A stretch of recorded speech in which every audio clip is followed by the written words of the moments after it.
তবে আজ গোড়াইতে আপনার একটা বড় পরীক্ষা হইবে। কিসের পরীক্ষা ভাইয়া? মানুষ চেনার পরীক্ষা। মানে আপনি কি মরিচিকার পেছনে ছুটবেন নাকি ওই সোনার হরিণ নেবেন?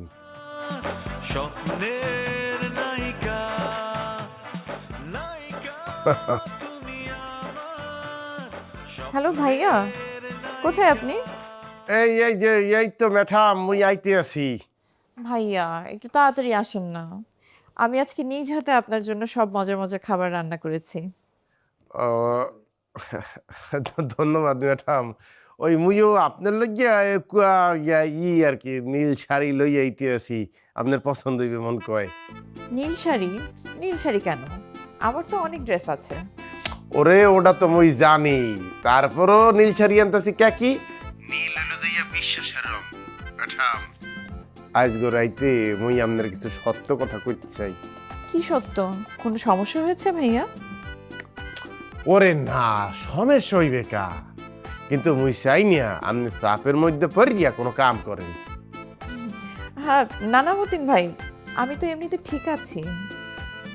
না ভবিষ্যতের কথা তো কেউ বলতে পারবে না, তবে আজ গোড়াইতে আপনার একটা বড় পরীক্ষা হইবে। কিসের পরীক্ষা ভাইয়া?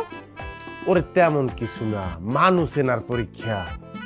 মানে আপনি কি মরিচিকার পেছনে ছুটবেন নাকি ওই সোনার হরিণ নেবেন? মতিন সাহেব, আপনি এত ভালো মানুষ, আমি কখনোই চাই না আমার দ্বারা আপনি কোনো কষ্ট পান। ওরে ম্যাডাম, কষ্ট পাওয়ার পিন্নে কি মুই আমের দ্বারে আইছি? মুই এসি শান্তির খোঁজে। কষ্ট দিয়ে না, খবরদার কলম, শান্তি দিয়ে রায়। মুই আইতে আছি, হ্যাঁ আইতে আছি। এই শায়লা, আমি কিন্তু রেডি। উনি কখন আসবেন? এই তো ওনারা রাস্তায় আসছেন। খালামণি একটা কথা বলি। আমার মনে হয় উনি আজকে আমাকে অনেক কিছু বলতে চায়। তুমি সামনে থাকলে হয়তো বলতে পারবে না। তোমার আজকে সামনে আসার দরকার নেই। ওমা, কি বলে? এই আমাকে ছাড়া তুই প্রডিউসারকে হাত করতে পারবি? তুই ছোট মানুষ, তুই সব কিছু বুঝবি। তোমার ভাগ্নি আর ছোট নেই খালামণি, দিন দুনিয়া দেখতে দেখতে অনেক বড় হয়ে গেছে।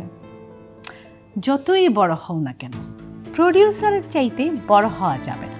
সে যা বলবে সব শুনতে হবে। মনে রাখবা, কোনোভাবেই যেন প্রডিউসার হাত ছাড়া না হয়। ছাই দিয়ে ধরবি। একবার হাতে সব টাকা আসবে, তারপর দেখবি কেমনি সে তোর পেছন পেছন ঘুরবে। প্রডিউসার আমার ডানে বামে সামনে পিছনে সব জায়গাতেই আছে, তুমি কোনো চিন্তা করো না খালামণি। বুঝলাম না। ভালোই তো কালাভুনা করলো।